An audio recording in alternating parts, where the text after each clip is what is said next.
암을 진료하는 의사 선생님들이 옛날에는 면역을 몰라도 됐었어요. 의과대학에서 면역학은 필수 과목이거든요. 어느 의과대학이나. 네네네. 근데 여러분들 왜 이런 거 있죠? 중고등학생 중에 수포자란 말 하잖아요. 아, 그렇죠. 수학 포기자. 의과대학에 면포자들이 많습니다. 아, 면역학이 어려워요. 그러니까 어떤 분들은 면역학은 나 싫어 라고 도망을 가는데 그 과를 나중에 시대가 바뀌어가지고 면역학을 알아야 되는 거예요.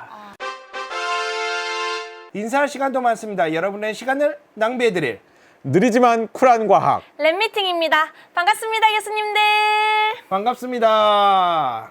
예, 저는 일단 카이스트 의과학대학원의 교수로 재직 중이고요. 그 IBS 기초과학연구원에 한국바이러스 기초연구소 산하에 바이러스 면역연구센터장직을 하고 있습니다. 면역 반응하면은 거기에 그 참여하는 면역세포의 종류가 굉장히 많습니다. 그 중에서도 저희 연구실은 T세포에 대한 연구를 주로 하고 있고요. 바이러스나 또는 암에 대한 면역 반응 그런 연구를 주로 해오고 있습니다. 예. 바이러스하고 암은 조금 다르지 않나요? 바이러스에 대한 면역 반응이 암에 대한 면역 반응하고 똑같습니다. 아, 그래요? 그러니까 말하자면 바이러스에 대한 T세포 면역 반응이 네. 바이러스에 감염된 세포만을 골라서 죽이거든요. 근데 그게 그 대상이 바이러스에 감염된 세포가 아니고 암세포가 되면 똑같습니다. 이제 다른 학문은 또 어떨지 모르겠습니다만 생리의학상은 의학의 역사가 사실은 과거에는 의학이 과학적이질 않았어요. 세균의 존재도 모를 때는. 그렇죠. 네. 한 1800년대 말쯤부터 세균학의 발달, 미생물학의 발달부터 진짜로 의학과 과학이 뗄래야 뗄 수 없는 영역으로 합쳐진 거거든요.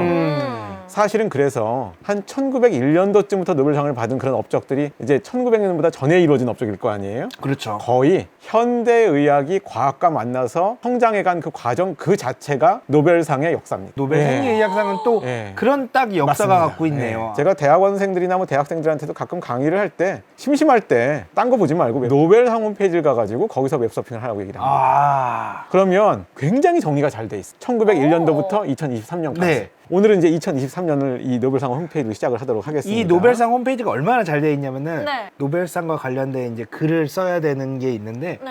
자료들이 엄청나게 정리가 잘 돼 있고 그림들도 딱딱 정리가 돼 있어서 글쓰기가 너무 편합니다. 맞습니다. 오늘 같은 경우도 노벨상에 대한 강의를 제가 의뢰받고 온 거잖아요. 네. 사실 노벨상 홈페이지만 보고 와도 다 강의할 수 있습니다. 맞아요. 제가 오늘 아침에 가서 라디오에 가서 노벨 생리의학상, 노벨 화학상, 노벨 물리학상 얘기하고 왔거든요. 네. 홈페이지 보고 한 거예요, 그냥.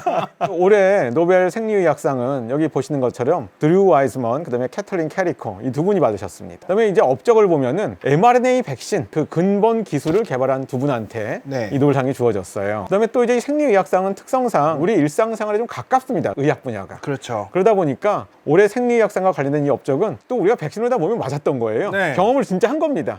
그러다 보니까 좀 더 이제 관심 있을 만한 분야가 되겠는데요. 이분들은 자신들이 직접 코비드-19 백신을 개발한 분들이 아닙니다. 그렇죠. 그런데 이분들이 한 베이스 모디피케이션 때문에 이 코비드-19 mRNA 백신을 개발할 수 있었다. 그래서 이제 그것이 뭔지를 오늘 알아가는 과정이 되겠고요. 자, 그렇다면 최근의 노벨상은요, 특히 생리의학상 같은 경우는 굉장히 위대한 발견을 했는데 그 위대한 발견이 어떤 신약 개발이나 뭘로 이어져 가지고 당장 사람한테 도움이 되는 기술까지 개발이 아직 안 되면 잘 상을 아직 안 주는 경향이 있습니다.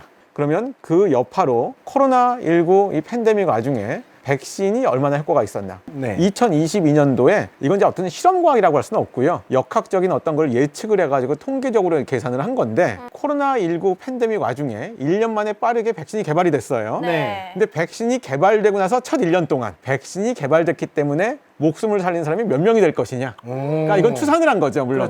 근데 다 과학적인 방법론으로 추산을 한 겁니다. 그것이 전 세계적으로 1980만 명을 목숨을 구했다고 합니다. 1년 동안.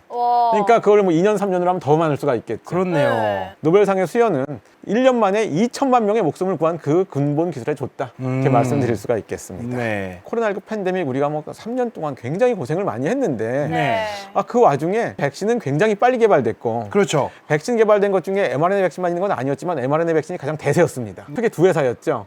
파이저 바이오엔텍, 모더나. 그 두 개가 이제 mRNA 백신이었고요. 그것이 효과가 굉장히 좋았습니다. 그래서 그런 것들이 또 이번에 인간한테 처음 쓰인 기술이었다. 그것이 이제 또 많은 분들이 알고 계신 겁니다. 맞아요. 이런 것들을 결국 가능하게 한 건데요. 여러분 백신 하면은 백신을 개발되기 전에도요. 옛날 할아버지 할머니들도요. 야, 홍역은 한 번 걸리면 다시 안 걸려. 맞아요. 다 알고 계셨어요. 그런데 이제 이런 것들이 결국 백신의 기본 원리인 거죠. 면역의 기본 원리인데 우리가 이런 것 때문에 이런 걸 하자고 일부러 걸리지도 않을 바이러스에 일부러 걸리는 건 좀 웃기잖아요. 그래서 결국은 제가 어디 가서 쉽게 얘기할 때 백신은 가짜 감염이다라고 얘기합니다. 그러니까 백신이 아니어도 진짜 바이러스에 감염되면 내가 그때 성공적으로만 저절로 회복이 되면 내가 면역이 생겨가지고 다음번 재차 똑같은 게 침입을 해오면 더 빠르게 네. 뭔가 방어할 수가 있는데 그렇죠. 그걸 어쩌고 우리가 일부러 진짜 바이러스에 감염되기는 어려우니까 그렇죠. 그러니까 우리가 가짜 감염을 흉내내서 하는 거다. 그러면은 진짜 바이러스를 안 넣고 우리가 어떻게 가짜로 이제 흉내낼 맞아요, 것이냐. 맞아요. 그거에 대한 제가 6가지 기술을 제가 소개해 놓고 있는 것입니다. 그래서 맨 왼쪽에 있는 거는 저게 살아있는 바이러스라고 치죠. 그럼 저렇게 삐쭉삐쭉 튀어나온 거가 거기서는 스파이크 단백질이라고 그래가지고 그렇죠. 너무 이번에 모든 국민이 유명해졌어요. 스파이크 맞아요. 단백질. 맞아요. 네.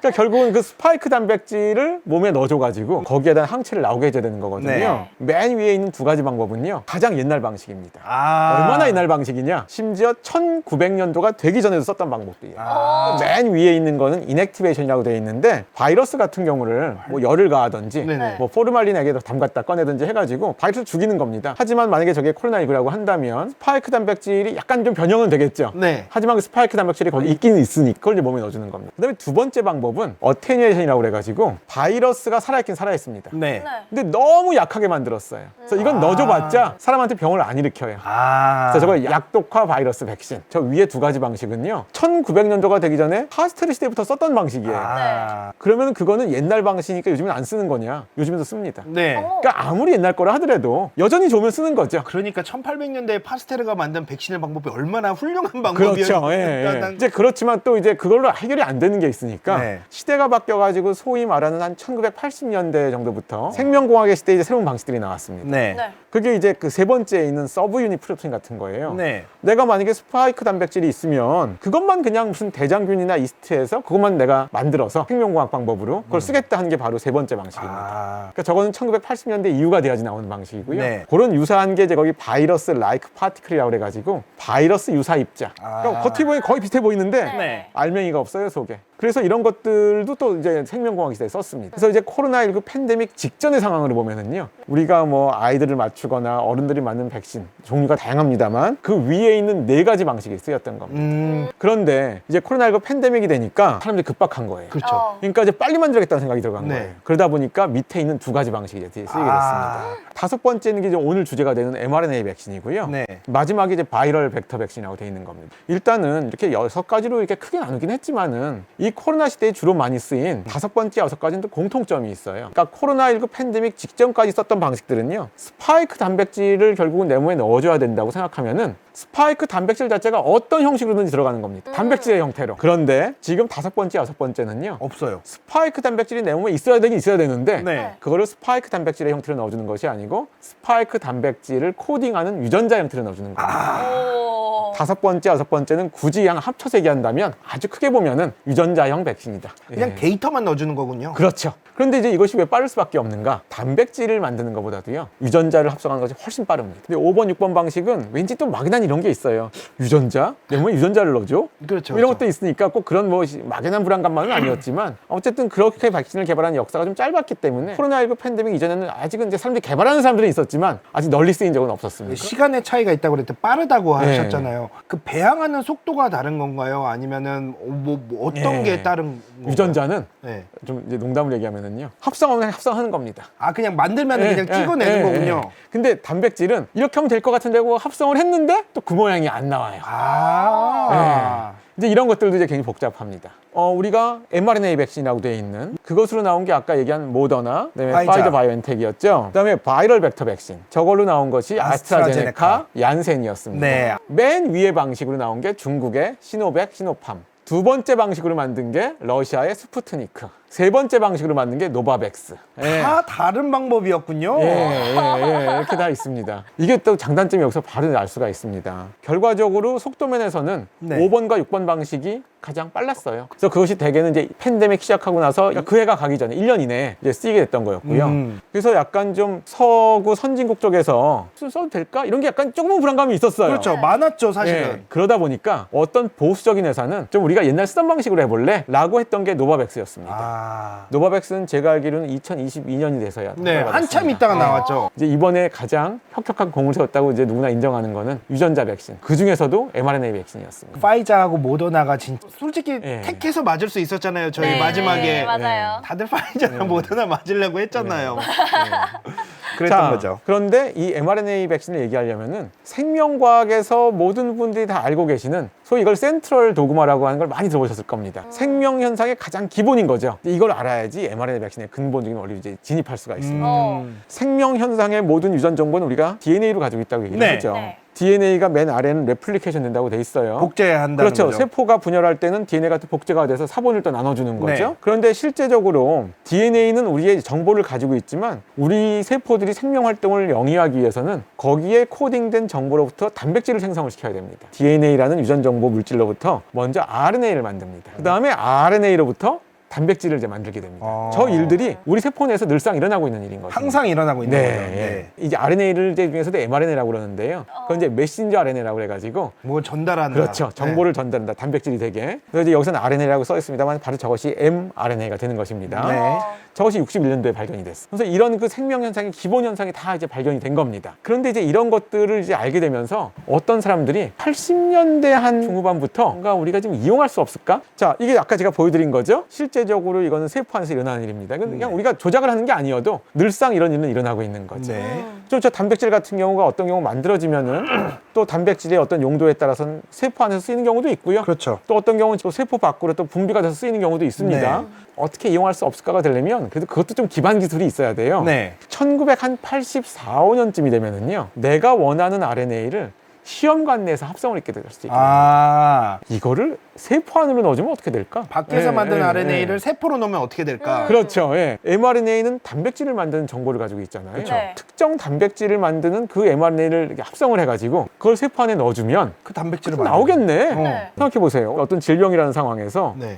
어떤 단백질이 뭐 부족한 거다. 그러면은 그 단백질을 넣어주면 되는데 그렇죠, 그렇죠. 옛날 방식은 그 단백질을 약으로 만들어서 넣어줘야 돼요. 아. 근데 그렇지 말고 그냥 mRNA를 합성해서 그거를 세포 안으로 전달하면 내 세포가 공장이 돼서 알아서? 그냥 그 단백질을 만들어주지 않을까. 오. 이런 생각을 그 당시 사람들이 벌써 생각을 좀 했습니다. 이게 지금 사이언스에 90년인가요? 네, 90년 이요. 그때 나온 논문이에요. 네. 다이렉트 진 트랜스퍼 인투 마우스 머슬 인 비보라고 돼 있어요. 네. 귀 근육 내 직접적인 유전자 이전 기법이라고 돼 있는데요. 네. 네. 여기서는 RNA를 쓴 경우도 있었고 DNA를 쓴 경우도 있었는데요. 네. 어쨌든 여기서 오늘 이 역사를 이어지는 거는 그 RNA를 직접적으로 마우스 근육에다 넣어줬습니다. 그랬더니 그 근육 세포에서 그 단백질이 나왔다. 지금 와서 보면 당연한 거 아니야 싶긴 한데요. 맞아, 맞아요. 그 당시에는 될 것 같지만 그게 진짜 될까? 아. 라고 하는 건 또 다른 문제인 거죠. 그렇죠, 그렇죠. 그렇죠. 그러니까 사이언스라는 좋은 저널까지 나가게 된 거죠. 누가 봐도 저 논문은 인용이 엄청나게 됐을 것 같은데요. 그렇죠. 예. 여기서 저기 그 두 번째 어서로 돼 있는 로버트 멀론이라는 사람이 있는데요. 저 사람이 저런 생각을 대학원생 때부터 했대요. 이 논문이 나가고 난 다음에 저거와 관련된 막 특허 이상한 분쟁이 많이 휘말리게 됐어요. 그러면서 이제 로버트 멀론은 이런 이제 연구 이제 주류 쪽에서는 이제 많이 안 하게 됩니다. 그런데 저분이 언제 다시 나왔냐? 코로나19 팬데믹 때 사람들 백신 맞고 그랬잖아요. 네. 저분이 미국에서 언론 인터뷰도 많이 나오고 그랬어요. 아. 내가 이 백신의 기술에 처음 그 기술을 뭐 한 사람이다. 근데 사실 그게 완전히 아니라고 할 수는 없어요. 이분이 또 거기서는 백신 회의론자처럼 많이 얘기를 하셨습니다. 그러니까 약간은 좀 안타까운 이제 그런 식으로 약간 이제 흘러간 예. 그런 분들이 많이 계세요. 한국에도 예, 많이 예, 계시고 예. 사실 어찌 보면 되게 예. 위험한 게 우리가 많이 빨리 맞아야 이거를 예, 극복해내는 예, 상황이었는데 예. 좀 안 좋아 위험할 예, 수도 있어 이렇게 예. 말하면은 너무 영향력 예, 있죠. 그쵸? 예, 예. 저 논문 그 이후에 뭐 특허 분쟁 이후에는 좀 주류 과학계에서는 많이 활동을 못했던 분이긴 합니다. 이게- 예. 지금 아까 이렇게 되면 될 거 아닌가? 예. 라고 한 거를 실제로 이제 해본 거예요. 네, 네. 진짜 근데 그 당시에는 백신도 약간 염두엔 뒀겠지만 백신보다는 좀 어떤 의약품 전달, 그러니까 새로운 방식의 의약품, 치료제 이런 개념이 좀 더 약간 사람들이 관심이 많았던 것 같아요. 저 당시에는. 그런데 이런 생각들이 약간 좀 더 발전을 하면 네. 이게 백신으로도 이어지기도 하는 것이죠. 아, 네. 그래 그러면은 어떤 바이러스 단백질이라든지 네. 뭐 세균 단백질을 넣어주면 이거는 내 물질이 아니고 남의 물질이니까 네. 면역 반응이 생기겠네. 아, 그렇지. 예, 예. 내가 원래 예. 갖고 있던 단백질이 아니니까. 그렇죠. 그러니까 뭐 항체도 나오고 T세포 반응도 나오고 이런 면역 반응이 나오겠네. 정확하게 T세포가 어떤 세포를 말하는 거죠? 저희가 백신을 맞으면 이 코로나19 바이러스에 대한 항체도 나오지만 또 기억세포도 활성화가 됩니다. 근데 항체는 사실은 뭐 우리나라 피라든지 체액에 녹아 있어요. 있다가 내가 옆에 있는 사람이 코로나에 걸려가지고 내가 옆에 있다가 들어왔어. 숨쉬는 공기의 통로로 들어왔어요. 어, 어. 하지만 그럴 때에도요, 바이러스는 내 세포 안으로 들어가기 전까지는 진짜 감염된 게 아닙니다. 내가 좋은 항체를 가지고 있으면은 바이러스가 세포로 들어가기 전에 잡아줘요. 그래서 못 들어가게 막아줍니다. 네네네. 그런 역할을 하는 항체를 특히나 중화항체라고 합니다. 네. 근데 T세포는 약간 달라요. T세포는 네. 그 다음 라인입니다. 왜냐하면 T세포는 바이러스에 감염된 세포를 재빨리 채워서 죽여줘요.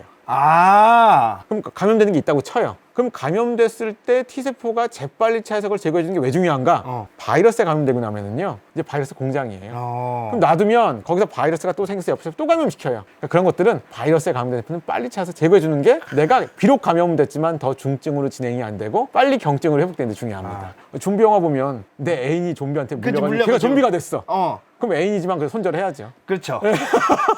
이제 이런 개념입니다. 약간은. 그래야지 더 저 전파를 막고 거기서 사태를 정리하는. 맞아요. 네, 그래서 이제 그렇게 되는 건데 T세포가 정신줄 놓으면 뭔가 겁나 위험할 것 같은 느낌 하셨어요. 네. 근데 저는 또 생깁니다. 그래서 생기는 또 많은 질환들이 있죠. 사이토카인 폭풍 같은 거 들어봤었어요. 그래서 네. 이제 그런 것도 또 있긴 있습니다. 네. 그건 오늘은 안 다루고요. 제가 다음에 언제 한번 다시 또 이제 다음에는 이제 면역에 대한 얘기로 예, 한번 예. 모시도록 하겠습니다. 그래서 이런 면역 반응들을 유발할 수 있지 않을까라는 생각까지 이어진 것이 1993년, 95년도에 논문들을 냈어요. 이 논문들은 다 뭐냐 하면은요. 야, 그래 넣었더니 진짜로 T세포 반응이 나오던데? 그 다음에 아래 거 같은 경우도 항체도 나오던데? 이런 걸 다 보여준 논문들입니다. 자, 여기까지 이제 했는데 이게 여기까지 지금 보면 너무 얘기가 순탄해요. 맞아요. 여기서 만약에 그냥 이 mRNA 백신이 나왔으면 드류 와이즈먼이나 캐털린 캐리코가 활약할 이유가 없어요. 예. 저기서 배양한 사람이 상 받았겠지. 그렇죠. 예. 그래서 지금 거기에 문제점이 나오는 겁니다. 실제로 하려고 하다 보니까 슬라이드에 있던 그 두 가지 문제점 때문에 도저히 앞으로 안 나가는 겁니다. 임상 실험도 까지는 이제 못 갔었죠. 간 그 당시에. 거예요? 저렇게 mRNA를 넣어줬더니 너무 염증 반응이 심한 거예요. 근데 또 하나는 염증 반응이 너무 심하면은요, 그 염증 반응 자체가 단백질 합성을 저해를 해요. 막아버려요. 그러니까 내가 원하는 바를 또 그냥 스스로 또 방해해버리는. 근데 또 그것만이라면 또 그럴 텐데 두 번째 문제가 또 있었습니다. RNA가 원래 너무 쉽게 분해가 돼요. 특별한 도구 없이 넣어주면은 너무 쉽게 깨지는 거예요. 그러니까 저 문제점 1과 문제점 2를 해결하지 않으면 약으로 개발하거나 백신으로 개발하기가 쉽지 않은 그런 사태에 딱 봉착을 했습니다. 저 필드가. 그래서 한동안은 RNA가 되게 예민하다. 약간 이런 느낌으로 우리 사람들 받아들이고 있었죠. 그러면 올해 노벨상의 업적은 뭐냐? 저 중에서 문제점 2를 완벽하게 해결했다. 완벽하게. 원래는 이 mRNA 백신이 노벨상을 받지 않을까 했을 때 문제점 2를 해결한 저 두 분 말고 문제점 2를 해결한 사람이 또 있어요, 따로. 뭐 그분도 같이 받지 않을까라는 예측도 누군가 했었습니다. 근데 그거 안 됐어요. 문제점 2 해결하신 분 너무 억울해서 근데 어떡해. 그분은 약간 또 특성상 생리의학상보다도 화학상이 좀 어울리기도 좀 해요. 또 약간은 또 약간은. 네네. 이따가 그분의 업적도 제가 짧게 소개해드릴 겁니다. 지금 문제점 2를 해결한 저 캐털린 캐리코와 드루 와이즈먼. 저분의 업적의 첫 번째 논문이요. 그러니까 노벨위원회가 인정한 저 업적이 있습니다. 그게 2005년도 논문이에요. 그러니까 한 10년 정도 동안 세월 동안에는요. 2005년 그 논문이 나오기 전까지는 아마 mRNA는 아마 앞으로 약이나 백신 안 될 것 같아. 이런 게 좀 지배적이었어요. 2005년대 그분들이 그 문제를 해결하니까 그 다음부터 갑자기 분위기가 바뀐 거죠. 자, 그래서 그때는요 오히려요. 야, 그러면 RNA 참 깨지기도 하고 염증 반응 심하니까 차라리 DNA를 넣어주자, DNA. 사실 보시면은요, DNA를 넣어줘도 돼요. DNA는 잘 안 깨집니다. 염증 반응도 RNA만큼 세지는 않아요. 여러분들 아실지 모르겠지만은요, 이번 코로나 팬데믹 사태 때요, DNA를 이용한 백신도 임상시험을 했었습니다. 한국 회사도 있었고요. 결과론적으로는 DNA를 백신으로 한 회사들이 좀 훨씬 효과가 약했어요. DNA를 형태로 넣어주면은 이제 RNA가 나오긴 나오는데 mRNA 넣어주는 것만 그렇게 많이 나오지 않는 것 같아요. 제가 최근에 어디 가서 강의할 때 요즘은 면역의 시대라고 제가 얘기를 합니다. 암을 진료하는 의사 선생님 앞에서 강의를 하는데 그분들은 면역을 쉽게 알고 싶은 거예요. 암을 진료하는 의사 선생님들이 옛날에는 면역을 몰라도 됐었어요. 의과대학에서 면역학은 필수 과목이거든요. 어느 의과대학이나. 근데 여러분들 왜 이런 거 있죠? 중고등학생 중에 수포자란 말 하잖아요. 그렇죠. 수학 포기자. 의과대학에 면포자들이 많습니다. 면역하기 어려워요. 그러니까 어떤 분들은 면역학은 나 싫어 라고 도망을 갔는데 그 과를 나중에 시대가 바뀌어가지고 면역학을 알아야 되는 거예요. 그래서 오늘은 제가 면역을 최소한으로만 설명을 드릴 건데요. 과학을 꽤 아시는 분들이 올해 노벨 의학상을 그냥 보잖아요. 너무 헷갈리는 게 하나 있어요. 뭐죠? 어떤 거요? 인사할 시간도 많습니다. 여러분의 시간을 낭비해드릴 느리지만 쿨한 과학. 랩미팅이었습니다. 감사합니다, 교수님들. 감사합니다.